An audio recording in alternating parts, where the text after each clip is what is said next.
Hey everyone, this is Katie, and this is the collage portion of the first lesson, and this is going to be worked on a 6 by 8 inch canvas. I have predetermined and chosen the 10 pieces of collage paper that I'm going to be using in this piece. I've numbered them so that they correspond to the numbers on the traceable. This is not typically how I work the collage process. Normally I will start with some paper choices in mind, and after the initial pieces are in place, I will then let those choices determine my next, and then so on and so on.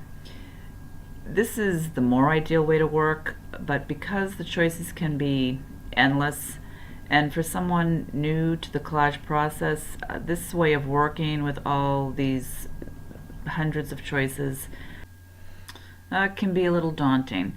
So for simplicity's sake, we're going to go with the method where you predetermined your paper choices. So a few things to keep in mind when you're choosing the paper. Choose paper according to its value, how light or dark it is, in relation to the photo of the woman that came with this lesson. You could use the value scale that came with this image if it helps. Don't choose too many pieces with strong patterns. 1 or 2 is plenty, otherwise it gets too busy. Softer and subtler patterns are fine. Use the photograph and the traceable and also the finished painting to help you decide on your 10 choices. It also may be beneficial for you to number them as well. Next, we'll make some carbon paper by rubbing charcoal or a pencil on a piece of paper. You probably want to try both methods to see which one you'd prefer. The charcoal tends to be darker, but will rub off the canvas easier.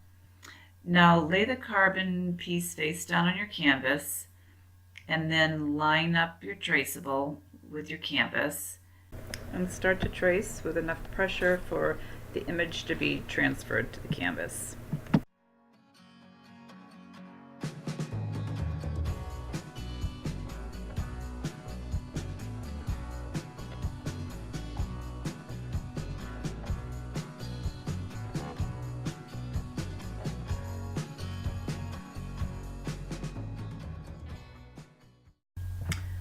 I also recommend putting in the tick marks that are on the edge of the canvas.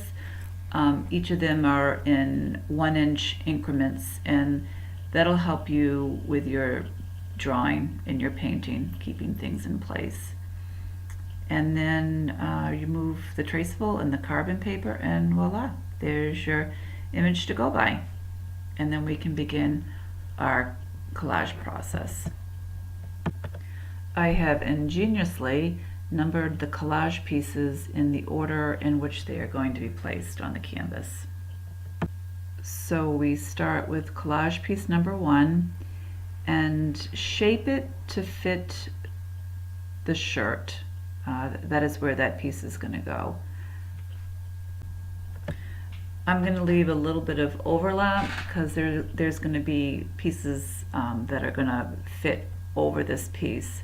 So I'm not being particularly careful as to where the edges of this piece of paper are going to be trimmed, because I know that they're going to be covered by other pieces of collage. So it's the sides of this piece of paper that I'm not too concerned about, where the lapels are going to cover this piece. The lapel pieces will cover this piece, but I am taking care where it meets the edge of the canvas and also up by the chest. This is an old piece of wallpaper, so it tears easily. You may want to tear or cut. That's a personal preference, whatever aesthetic you like, and then glue it down when you're ready. This is collage piece number 2, and it's just going to be a little strip of paper that's going to go along the edge of the lapel.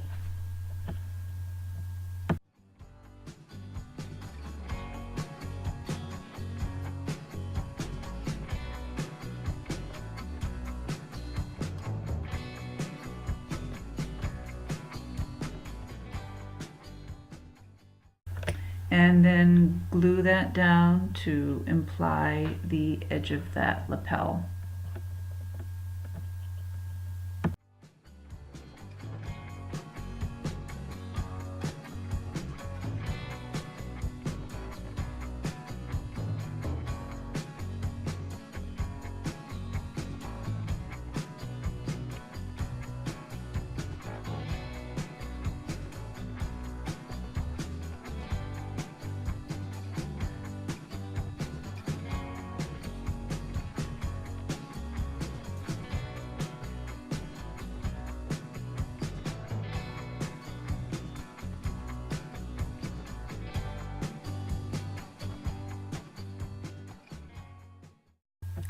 And this is collage piece number 3. And this is going to be that right lapel as well as the right side of her head.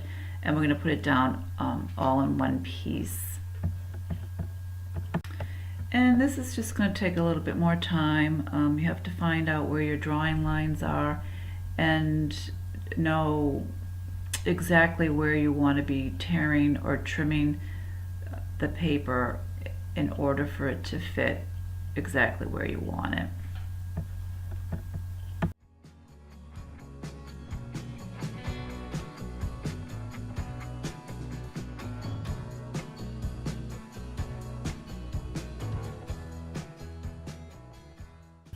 And here I'm choosing to both tear and cut. Again, it's an aesthetic thing. You can tear along the edge, you can cut along the edge.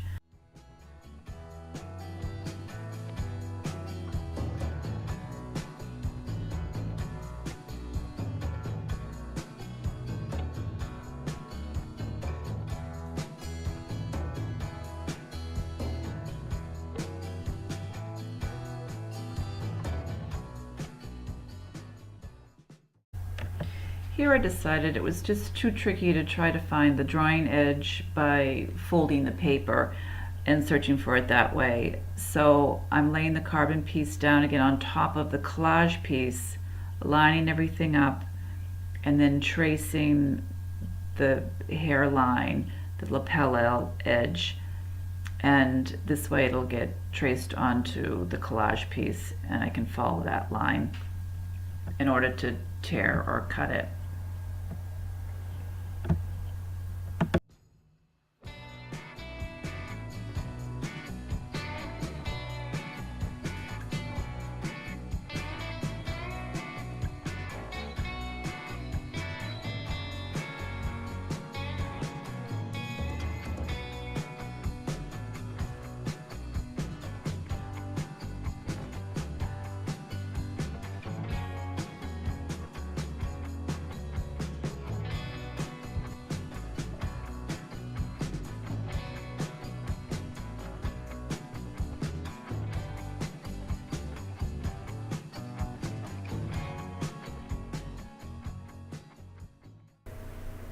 And when you glue this down, just take care that the number 2 collage piece, the little strip of paper, is visible, that it doesn't get covered up.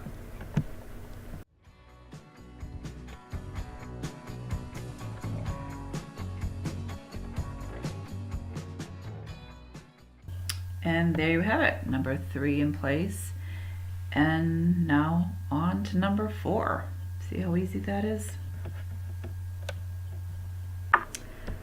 Since this piece has pattern to it, you can see that I'm trying to decide how exactly I want that pattern to maybe fall against her face. So I'm just making those choices here, and I guess I've decided upon this one here.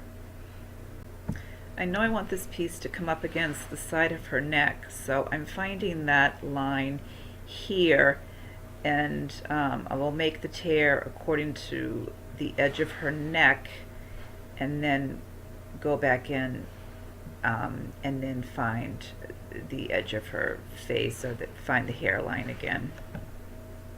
You can see here how it's lining up with the edge of the neck but covering that cheek, so I'll have to go back in and tear that cheek portion away.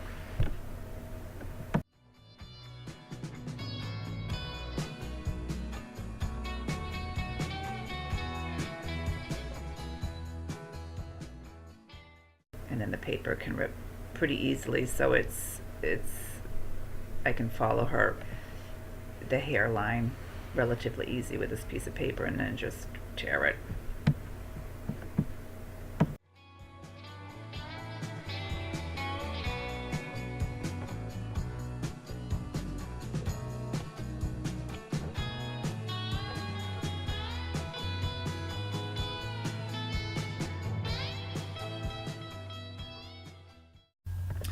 I would recommend that you try to get your pieces similar to the shape and size as my pieces, with the same placement. That way, as the lesson progresses, you're going to be as close to where I'm at as possible, just for the sake of ease.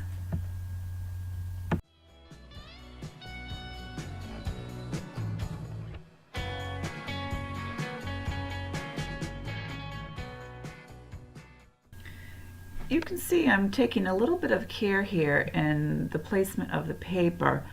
You want it to go down exactly where you want it to go down.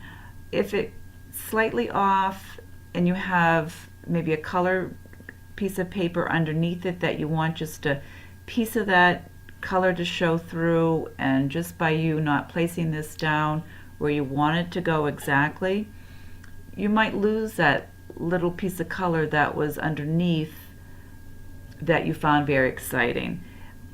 This obviously is referring to collage pieces in general and not specifically to this piece, but it can happen, and so just get in the habit of good placement so that when you do have little pieces of exciting things happening, you don't lose them by misplacing your pieces of paper.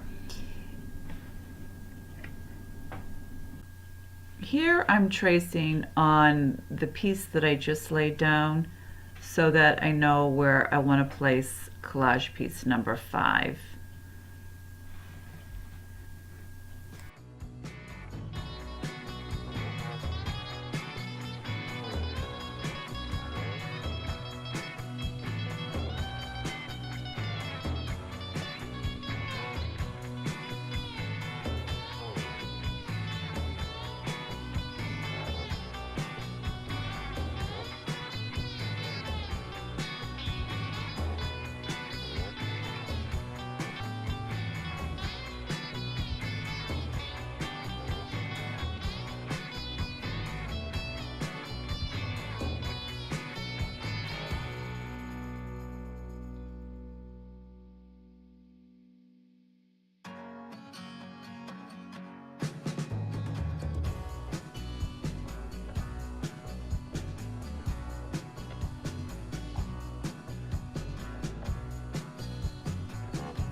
That pieces 6, 7, and 8 are in place, I'm going to mark where piece number 9 is going to go. There are 2 pieces, which is going to be for each sleeve.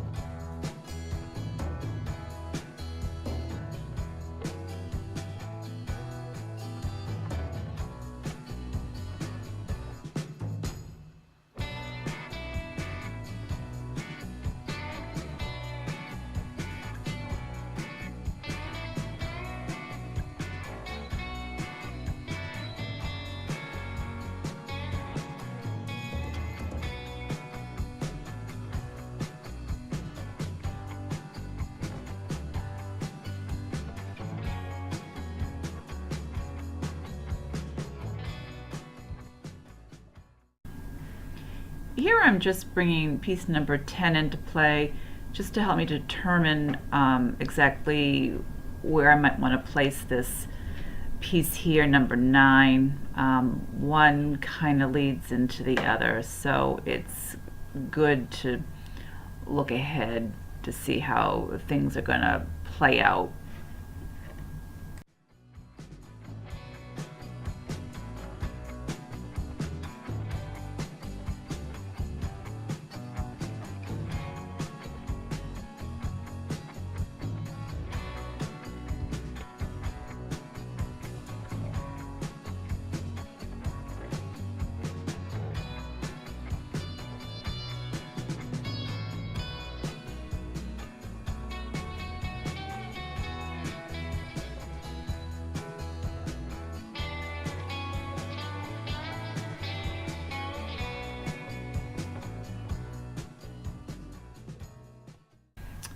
Here I'm looking for the hairline, the neck edge, and I do want this piece of paper to fall down over that shoulder a little bit, down over that lapel.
And then once the glue is dry, you can now put the gesso on top of the paper.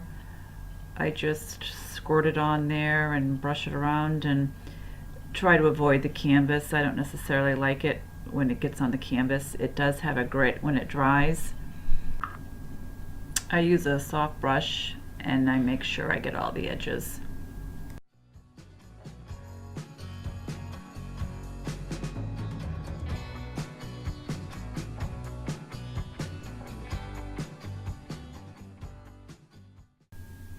If I get too much on there, I just brush it off and put it back in the bottle. Now this is going to dry clear, and the reason why I gesso the paper is to protect the paper from the oil paint.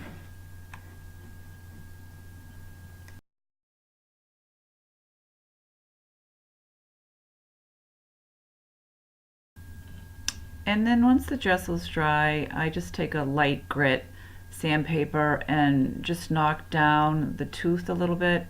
It doesn't take much, just a light sanding will do it, and I just make sure it's all nice and smooth. That's the way I like to work. Okay, there is our collage piece all ready for paint.